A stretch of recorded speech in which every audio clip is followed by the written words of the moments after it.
Hi y'all, my name is Kristen and this is my very first YouTube video.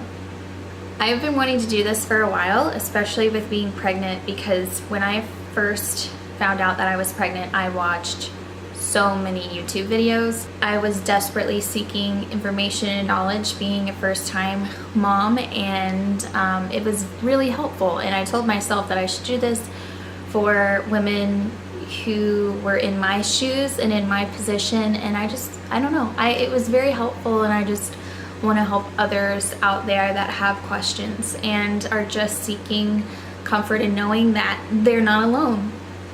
I will start off by saying that my pregnancy has not been easy. It's been very mentally exhausting because I suffer with anxiety. If you suffer with anxiety before pregnancy, during pregnancy, it does get worse. And I was completely clueless when it came to this. And when I mentioned it to my doctor, because I was having so many heart palpitations, she said, "Oh yeah, if you had it before, you're definitely gonna have it now, and it's probably gonna be 10 times worse." And I was like, okay, great, good to know.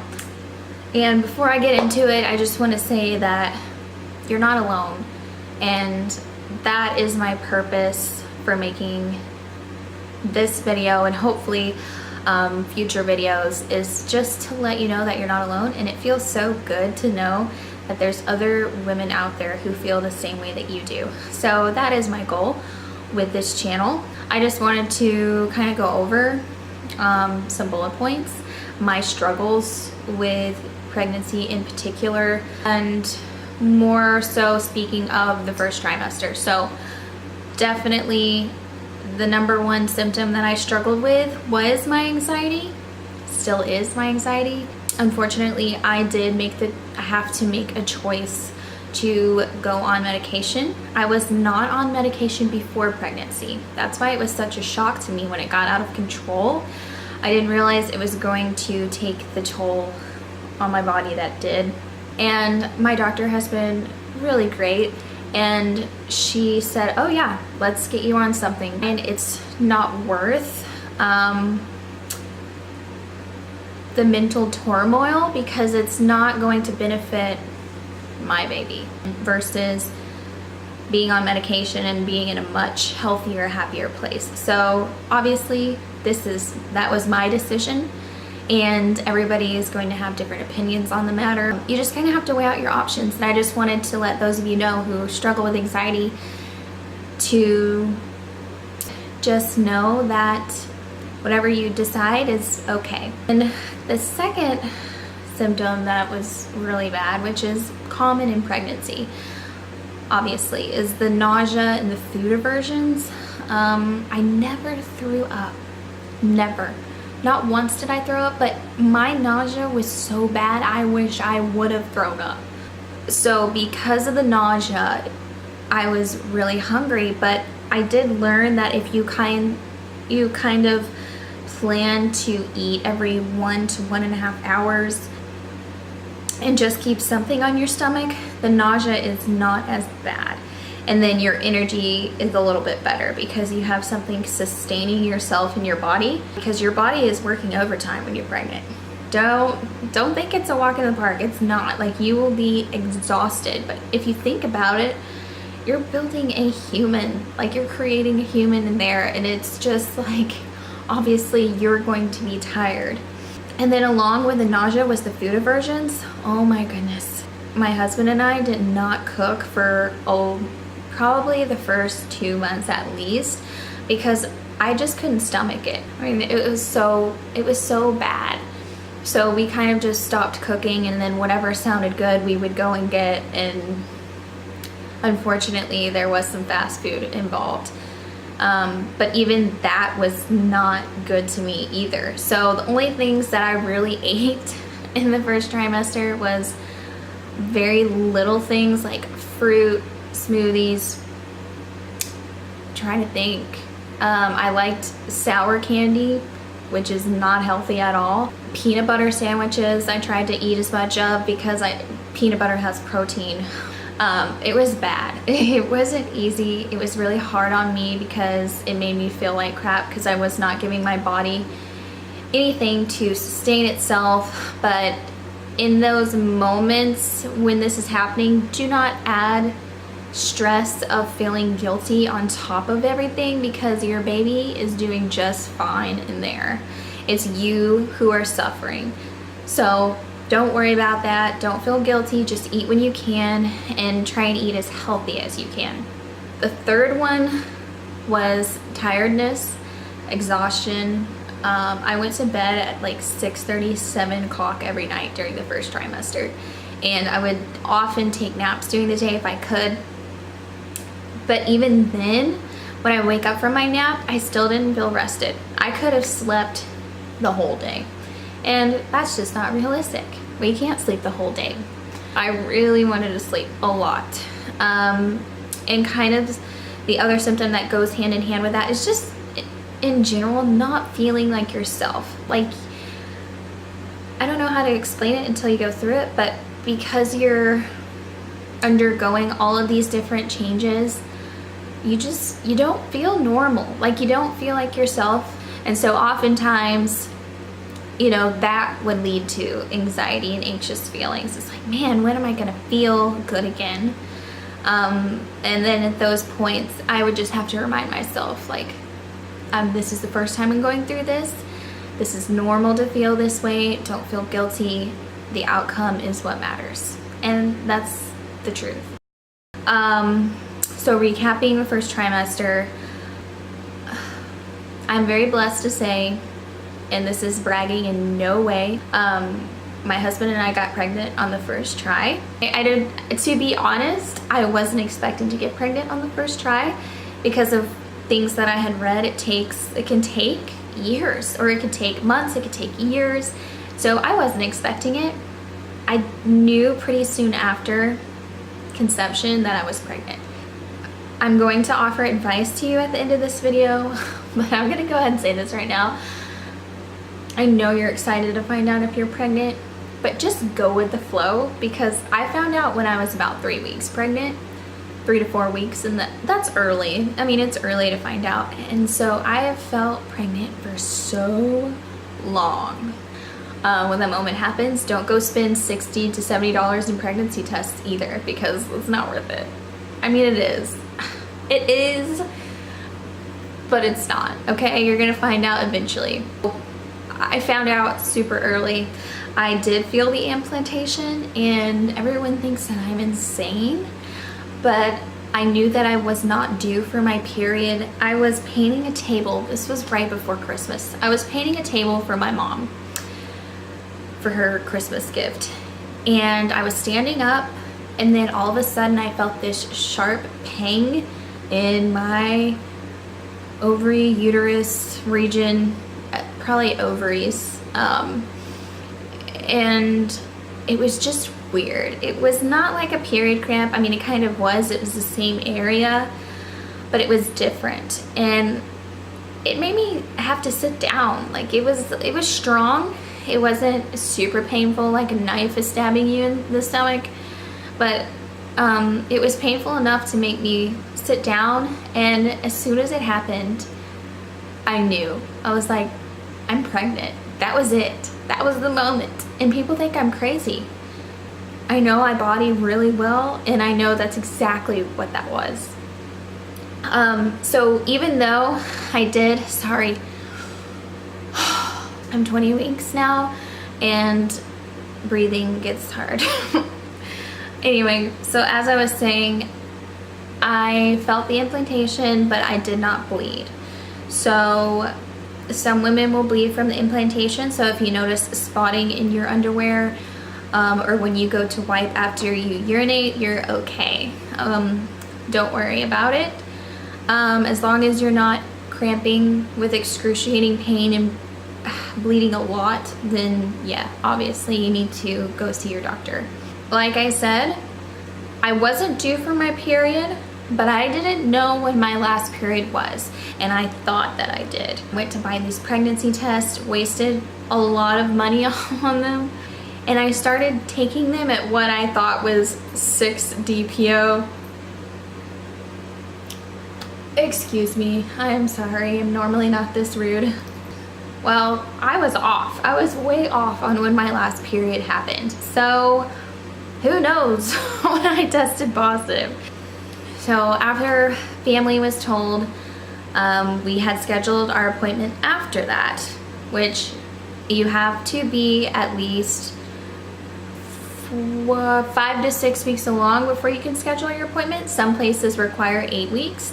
With this being my first pregnancy, I of course just wanted to schedule an appointment and get in there just to see, you know, what was going on. I tested and I was only 5 weeks along, so I thought I was 6 to 7 at that point, and it wasn't. I was super early. Don't go as early as that. We wasted, I wouldn't say we wasted, because at least we knew that I was pregnant for sure, but we wasted a lot of money on that first appointment, and it didn't go towards our deductible because it happened in December. So I think on my next pregnancy, I'm gonna wait till I'm like 11 to 12 weeks along. Last thing I did want to mention is my husband and I did decide to do the genetic testing. That is a choice everybody can make, and it's really it's really selfish to say that the main reason we did it is because we wanted to know if it was a boy or girl early.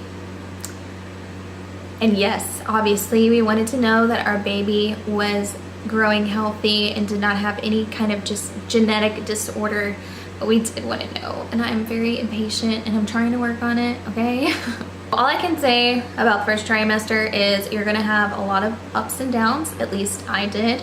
So every time I would get excited thinking I was feeling better, I could eat, I had more energy, it would just come crashing down. I noticed the more active the baby was being, the more tired I would feel. So it's like he was sucking out all of my energy to use his energy.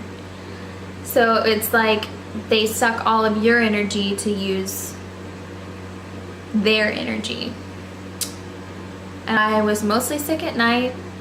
There would be a certain point in the evening where I was like, I'm starving, but I can't eat because I feel nauseous. And then the no food would equal low energy. So just try and eat as much as you can, whatever you can. And I hate to say that because most women want to stay healthy or as healthy as they can be, and sometimes you gotta throw healthy out the window during pregnancy. On to my next topic, what helped my nausea and what helped me through the first trimester in general. So not much, honestly, and I hate to say it, but I'm being honest, not much helped. It's one of those things that you just kind of have to grin and bear it and get through. Ginger ale did help on occasion. Preggy Pops with the B6, so they're Preggy Pops B6 Plus, and you can purchase those at Target. Those actually did help, and I had about 2 to 3 of those lozenges every day. They taste really good, and they did help, I think. And then pregnancy tea, which if you go to Target, they have a section for pregnancy, and it's got the pregnancy pops, and then it's got pregnancy tea, and that did help. It does help until you start getting heartburn or acid reflux. When acid reflux hit for me, I wasn't able to drink that tea until I started taking Zantac, and Zantac has been approved by my doctor, and it has worked wonders for my acid reflux. Also, if you eat every 1.5 to 2 hours, and this isn't a suggestion, this is something that you should make a priority in your pregnancy because it will help your energy level and it will help the hunger pains and the nausea. So eat every 1.5 to 2 hours. Doesn't have to be big. You could eat carrots and ranch. You could eat apples and peanut butter. Just anything to get into your system and help sustain your body for the rest of the day. Lots of fruit. That helped a lot because fruit was something I could eat no matter what. It always sounded good and it was very hydrating because of all the water in fruit, and it was sweet. I leaned more towards sweet things in my first trimester. So fruit, smoothies, that's what helped me. In my first trimester, I could not stomach protein meat like chicken, ground beef, steak. I don't know what it was, the texture, I'm just not sure. But I couldn't stomach it. I would think it sounded good and then I'd go to eat it and it was just the texture of eating like grilled chicken. Couldn't do it. So I leaned a lot on peanut butter and other forms of protein. I couldn't stomach eggs either, so it was hard for me to get protein in my first trimester. And protein is what is going to sustain you for longer. So if you're eating, like I said, the fruit and stuff, that's good, but you need to add some kind of protein or you're gonna be starving all day. The next thing I can say that helped was just taking it easy.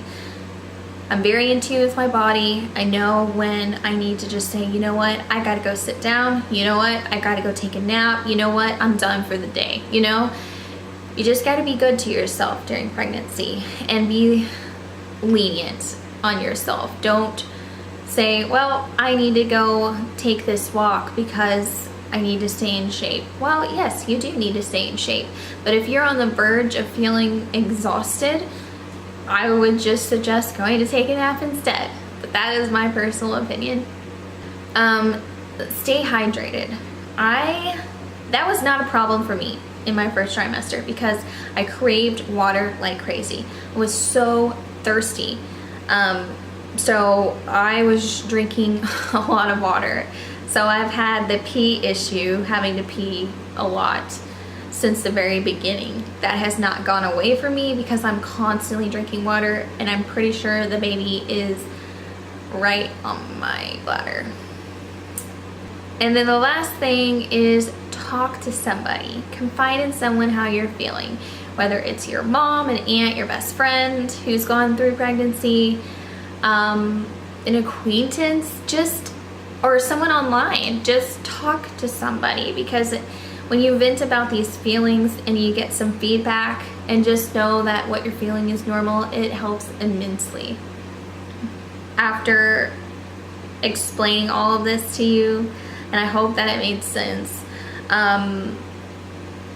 my advice to you is, one, because I've felt pregnant for forever, just go with the flow. And if you're pregnant, you're pregnant. Don't stress yourself out buying all these pregnancy tests and trying to figure out how many days past ovulation you are. Just go with the flow and just enjoy it. Because like I said, if you have a bad pregnancy and you find out early, it's going to feel like forever before that child gets here. 2, don't announce you're pregnant until you know how far along you are. I regret letting my immediate family know so early because a part of me felt like, what if something happens? Of course, you know, that's always a possibility in pregnancy. And I just kept worrying if something happens, they're going to be so let down on top of me grieving over this. So wait until you go to your first doctor's appointment to find out how far along you are and then wait a little bit. That is my best suggestion. If you're super close with your mom like me, okay, it's probably going to be really hard for you not to tell. But you can also look at it as it's a secret between you and your spouse. It's a secret that you guys can sit on for a while and just be happy about knowing. 3, if you do have anxiety before you get pregnant, talk to your doctor about your anxiety as soon as you know that you are. That way you can discuss your options and you can weigh out the benefits to starting a anxiety medication versus trying to fight through it with other means. So just make sure you bring it up to your doctor because it will help you. Don't wait until your second appointment to bring it up. So as I was saying, to prepare yourself mentally and physically with the facts, because I was so wrong. I was so naive to think that pregnancy was, bam, you're pregnant, goes by really fast, and then your little one is welcome to the world. It's just a process, it's a journey, everyone's is different, so just kind of mentally prepare yourself for that. work out, get in shape before you start trying, which it's never a good time. You know, that's why people always told me, it's never a good time to have a baby, you just gotta do it. Well, work out a little bit, like get in shape, get yourself feeling good, because I feel like had I had been working out and been fit before, maybe this pregnancy wouldn't have been as hard on me. Know when your last period is. Okay, I had no clue. I thought I did, but I didn't. So make sure you know, so then you're not stressing about when you should get that positive. So in conclusion of this video, no pregnancy is the same. Everyone's bodies are different, and it's just going to be a different experience. Sure, you and I might experience some similar aspects to our pregnancy, but it's going to be different.